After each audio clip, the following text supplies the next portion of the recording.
How is it going, everyone? Welcome to quite a selfish video on my behalf. Due to a recent podcast that I've started with a friend of mine on another channel that I'll link below about Kingdom Hearts, more specifically the Master of Masters, I realised that I have a severe gap in knowledge. Which I'm not happy about, considering the seriousness that I take this lore, but obviously not as serious as I should be, because I didn't realise how much subtle information there are in all of the reports throughout the series, as my friend will be referencing things throughout the podcast that I just haven't heard of, which really bugs me. So I wanted to be doing this for a while, hence it being quite a selfish video, but at the same time, sort of videos where you just sit and talk really isn't what the algorithm wants right now. So I've been trying to churn out more of like sort of let's plays and stuff like that, because that seems to do a little better. But I thought today, screw it, I'm just going to do me, and try and fill in some gaps in my knowledge a little bit by reading all of the Xehanort reports, Azum's reports, and secret reports in Kingdom Hearts 1, 2, 3, and Birth by Sleep. If you've read them before, this is going to be incredibly boring and long. If you haven't, and you've been wanting to get around to it as well, then bang in, let's read them together. So I know this isn't going to do very well, but this is purely just a selfish video for me, which sort of argues, or why don't I just read it on my own? Well, A, that's boring, and B, as I say, maybe there's other people that have been sort of nervous to jump into it, so if there's more of a platform to do so, then they can sort of read it via proxy and have more of a discussion about it, mainly in my comment section. But yeah, I think this should be more fun for me than anyone else, but you know what, sometimes you just gotta sort of pull the trigger and do more of a you video, which, you know, shouldn't be such a bad thing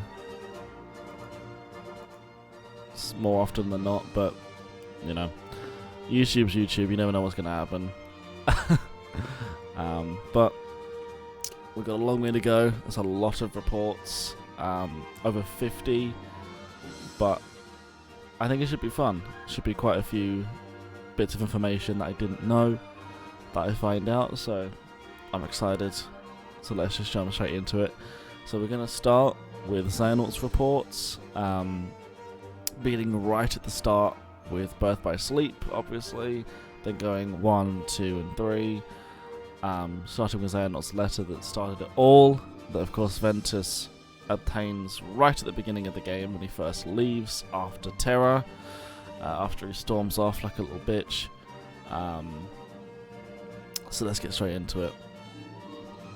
So Xehanort's letter goes as follows: "Please accept my deepest gratitude for the invitation to witness your pupil's accession to the office of true Keyblade Master. It was a heavy mantle our master placed upon your shoulders, naming your successor, but you have nonetheless preserved and raised 2 masters yourself," obviously referring to Terra and Aqua. "But it was a heavy mantle our master placed upon our shoulders." So, Master Eraqus's and Master Xehanort's master. Do we know who that is? I don't think we do, because I know that they knew Yen Sid, but Yen Sid isn't their master. I wonder if we know who their master is. I'm just missing things. I've just forgotten something. If we do, let me know down below and correct my my poor memory. Let's continue. I know it cannot be easy. I did you terrible harm in the past over a petty difference in opinion, and just a few years ago selfishly thrust my own burdens upon you. I think of you like a younger brother, and yet, fool that I am, I have never availed myself of countless opportunities to apologize or thank you for opening your home to the boy. The boy being Ventus. Yet not once have you blamed me. On the contrary, here you are inviting me to such an important ceremony. I intend to be there to offer you all my blessings. Our master chose his heir wisely. Reference to his master again. Ours is a bizarrely ironic task, to watch over the light from the shadows. But in the face of that, the warmth of your heart and unfailing dedication to the light impress me to no end. I have taken to wandering the world and seen much darkness hiding in the light. Lately I fear it's taken a turn for the worse. Perhaps Yen Sid, there we go, reference to Yen Sid there, perhaps Yen Sid has already told you about the Unversed. So this is based, obviously post-split. Because when Xehanort drops off Ventus's basically lifeless body, that's obviously after Vanitas has been created. These fledgling emotions derive from negativity, and I can now sense their presence in nearly every world. And on the topic of darkness, we must speak of another matter that concerns me, one related to the upcoming ceremony. When I visited several years ago, your pupil Terra drew my attention. His power is immense to be sure, but within his heart I could see darkness just waiting to be awakened.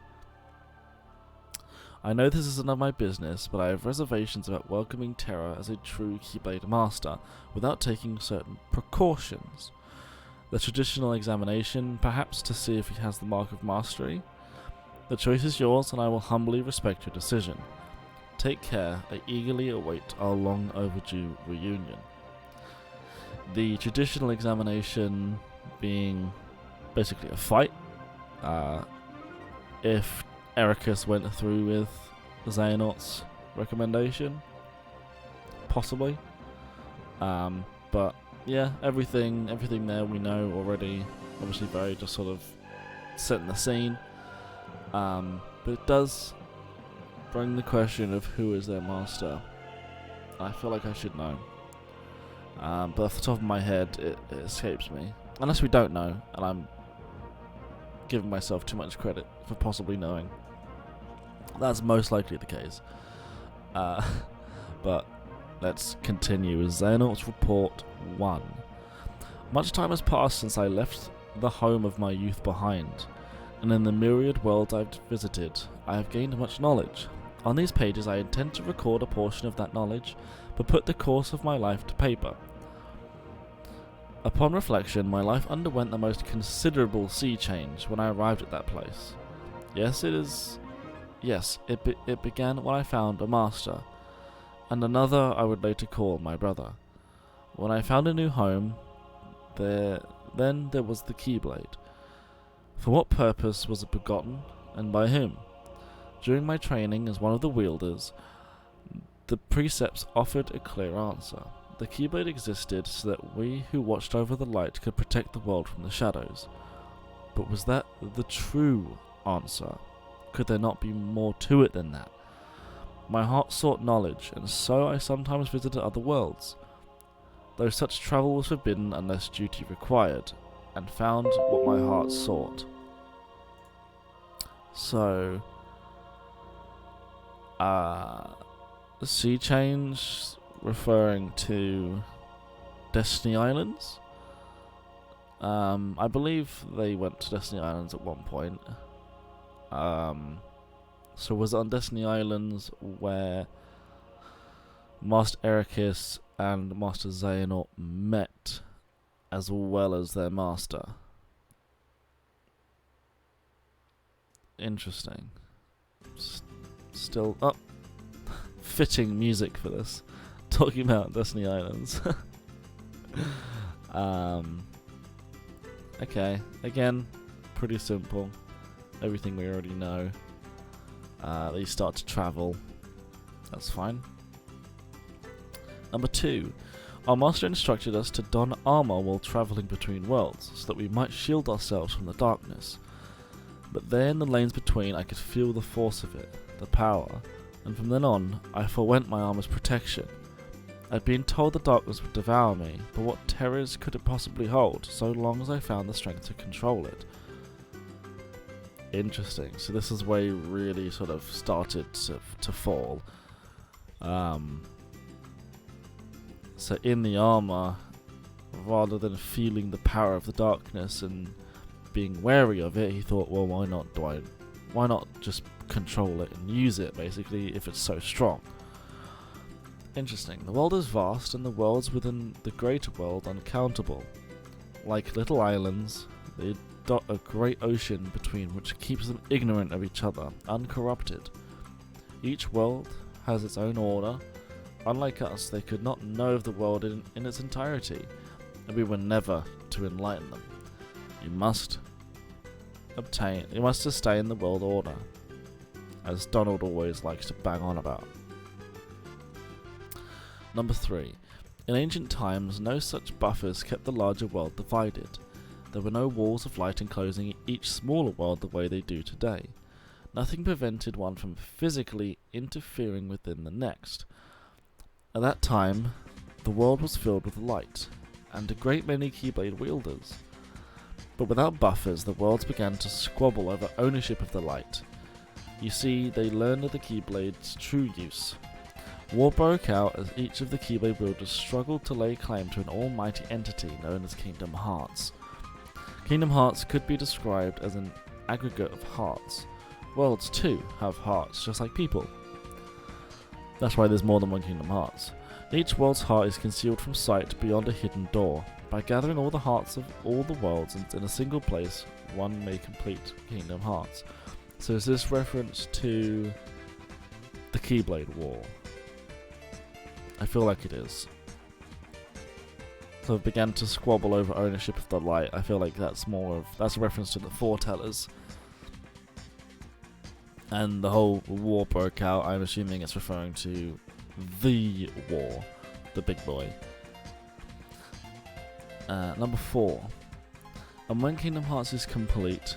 Oh, it's a continuation, actually. And when Kingdom Hearts is complete, it is said that the one who opens its door, will bring about the creation of the next world. Such a feat is above any human, or to put it a different way, whoever opens that door will be reborn as something far greater than human. Interesting. Light and darkness are two sides of the same coin. Without darkness, there is no light. The Keyblade wielders' great war over Kingdom Hearts was fought by defenders of the light, servants of darkness, those who sought to reconcile the two, and those motivated by nothing more than lust for power. A whole spectrum of thought was swept into the conflict, and the worlds that did not go to war found the war brought to them. In the end, the whole world was cast into darkness. That was the ancient Keyblade War. That was how the ancient Keyblade War drew to a close. Yeah, there you go. To this day, no one has ever managed to open the door to Kingdom Hearts. Sometime later, the little light that remained in the hearts of the few gave rise to the world we know today.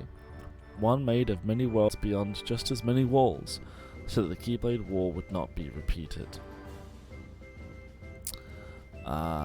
Yeah, okay, this is all sort of, again, setting the scene. This is right at the start of everything. Okay, number 5. At present, the lanes and corridors that run between the worlds may only be traversed by us Keyblade wielders, and those who have given themselves over to darkness. As the former, our duty is to cross the chasms between the worlds and guard against the latter, whose darkness corrupts and contaminates, so that no world need ever be lost again. Few Keyblade wielders remain now. I have heard of but a handful of others outside my circle, but the world is vast, and more of our kind may be out there. Now, in addition to the realm of light in which we reside, there is also a realm of darkness, and the realm between which connects the two. The realm of darkness is most forbidden, and I am told none who set foot there have ever returned. Okay, basic knowledge there. 6. There are 3 families of Keyblades. The Keyblades of Light we wield, Keyblades of Darkness, and Keyblades of Heart. The first and second families differ only in origin. Keyblades of Darkness are found in the realm of darkness, and are counterparts of the Keyblades we use in the realm of light. The third type of key, the Keyblade of Heart, came into existence when the world was reorganized after the Keyblade War. Without this key, Kingdom Hearts is forever beyond a person's reach. Only by gathering 7 hearts of pure light, hearts completely devoid of darkness, may one forge a Keyblade of Heart and open the door to Kingdom Hearts. And as stated before, opening this door arguably gives that person control over all worlds and all people.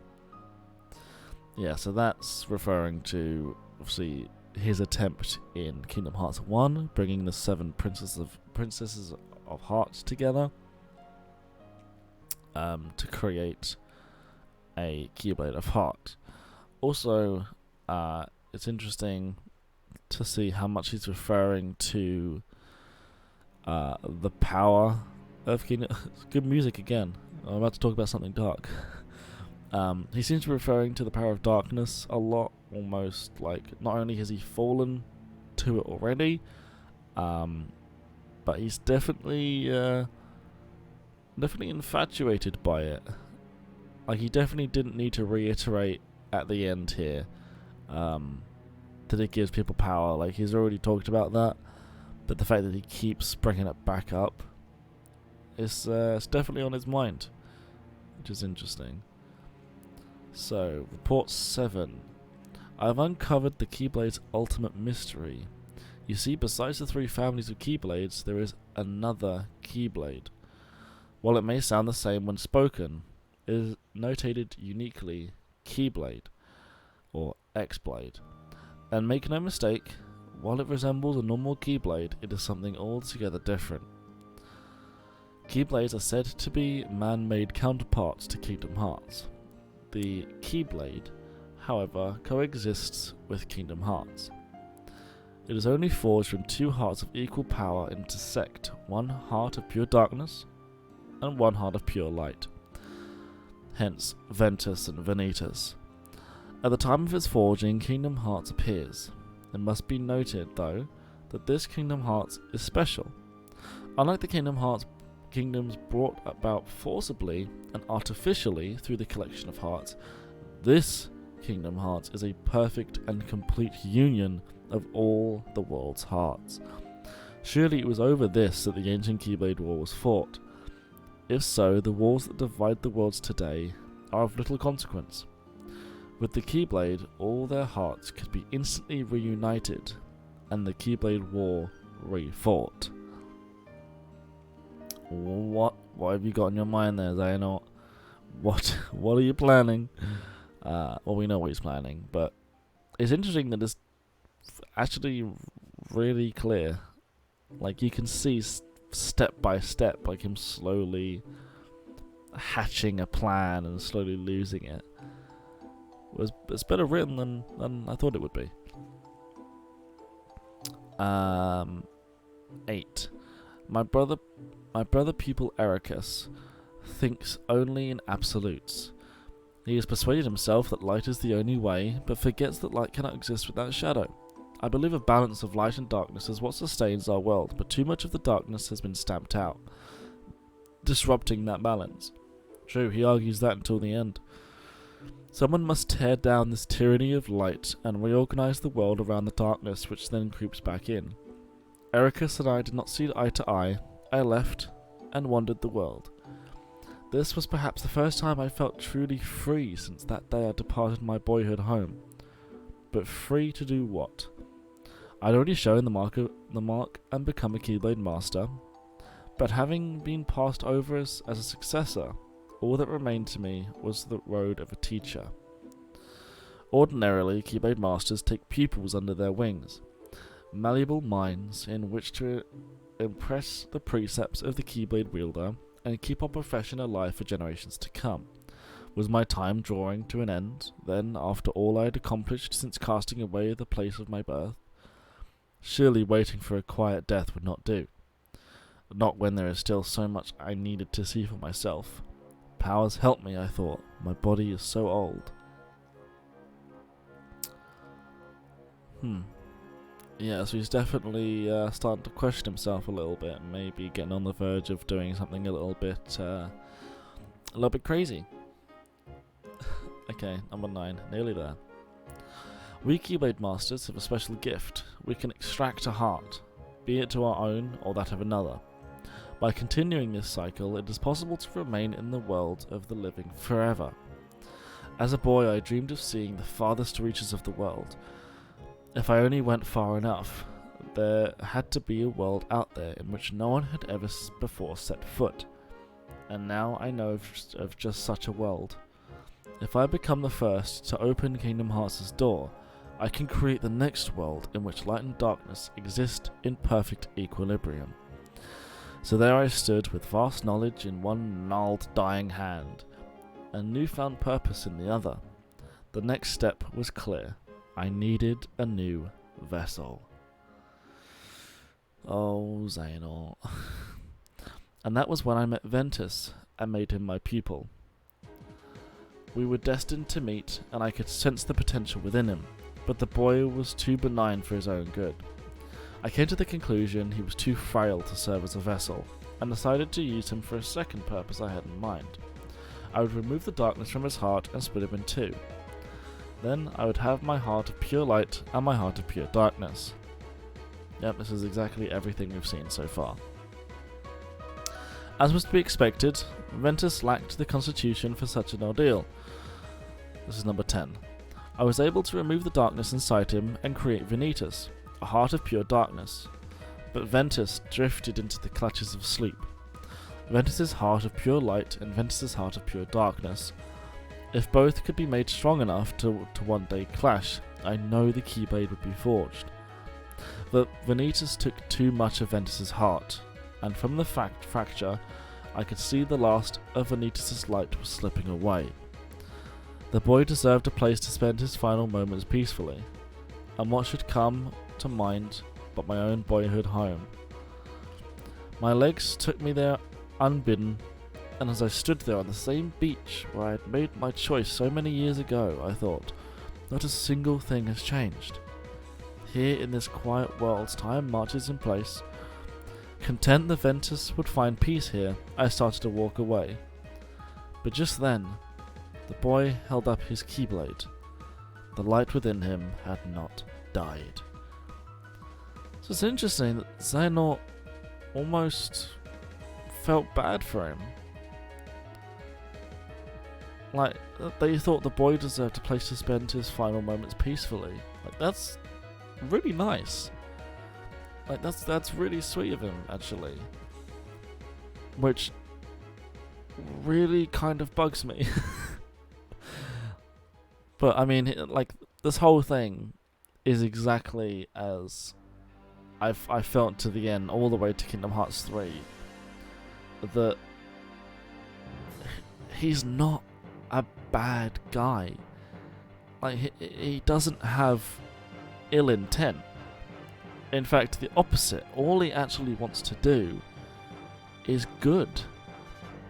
And the way that he feels for Ventus, and the way he's talking of new worlds, and the balance of light and dark was shattered. Well, that's true. It was. There was gradually too much light in the world, so him trying to increase the darkness, that's nothing but a good thing. Obviously, some of his methods and the way he went around it is questionable, but his end goal is actually entirely good. Like, I even to the end of Kingdom Hearts 3, I don't see him as a bad guy. And from what I've heard of Remind, Apparently there's going to be quite a focus on Xehanort, which I'm really looking forward to, because not only do I just think there isn't enough of Xehanort in the series yet, there's a lot of missing, not missing events because we know everything, but almost missing emotions and opinions of Xehanort. Like, he's always sort of portrayed as the bad guy unless you really look into him, and the more you look into him, the better he is. So I don't know. It kind of bugs me that he felt bad for Ventus, because obviously he's done so many awful things. Especially the end of Kingdom Hearts 3. But I don't know. It's tough with him. You kind of hate him, but maybe you shouldn't. I don't know. Okay, let's carry on. Nearly done. 11. Ventus and Vanitas were not matched in power. I could not train them, or Vanitas' darkness would gnaw away at what little Ventus had left. Of course, since I needed a place where the boy's light might flourish, the answer was obvious. Ericus and his absolutes. Considering how we had parted ways, I expected friction, but if anything, Ericus seemed delighted to see me again. He readily agreed to take care of Ventus. Now I need only wait for the boy's heart to get stronger. I had not visited this second home of mine for some time, and discovered Ericus had already 2 pupils of his own. Within one of them, Terra, I sensed something. The boy, though well-intentioned, seeks power single-mindedly, and that kind of hunger is a seedbed for darkness. I had found my vessel. Oh, Terra. You just couldn't contain it. Alright, and finally, number 12. The time has come. I have received word from Ericus that his pupils are to become true Keyblade Masters. Terra and Aqua. They will be easy now to lure into the outside world. But Ventus, I will get nowhere without him. Vanitas can feel some of what Ventus feels, and he says Terra is the key. Ventus has loved Terra like a real brother ever since he let him keep his old wooden Keyblade. It seems we have found a loose thread at which we can tug to unravel Ventus' heart. The first step is to get Terra alone. Then we need to plant the seeds of doubt in Ventus. Let him carry his faint light as he chases his brother into the darkness. Let the darkness make his light stronger, then let the light deepen the darkness. And where the two finally meet is where the stuff of legends will become real. So yeah, obviously all of this we completely know already. Less of more of his emotions. I didn't realise were in this, which I feel like reading this has made it worth it in the first place. Obviously there's a lot of lore of like I do this, I do this, I do this, which we know if we've played the games. But a lot of the emotion behind it, of like that he felt bad for Ventus, and like he really does seem to argue his side. Like it makes it even more clear than I knew it was that he's not a bad guy. His end goal is good, but his methods and how he goes around it is what's questionable. Which I'm hoping we see a lot more of in Remind, that really dives in to more of his feelings, not in like not a really sappy way, but you know what I mean. I hope it sort of portrays a different side of him, so that most of the people who purely think he's a bad guy can see a bit more of the truth. Which, if they do, then you know, I've always thought that, so I'll be proud about that I was right. But no, this is interesting. Obviously, this is lore stuff, and I feel like it's going to get a lot deeper. That because this is Birth by Sleep, it's a lot of just setting the scene. But 1, 2, and 3, I feel like is going to really dive into it, especially 3, because that's obviously very recent and may make some kind of references to a possible future of the series, like what that future may hold. But we'll see. I've decided I'm not going to cover it in this video. I'm going to do more because this took a lot longer than I thought it would. This has become a 30-minute video.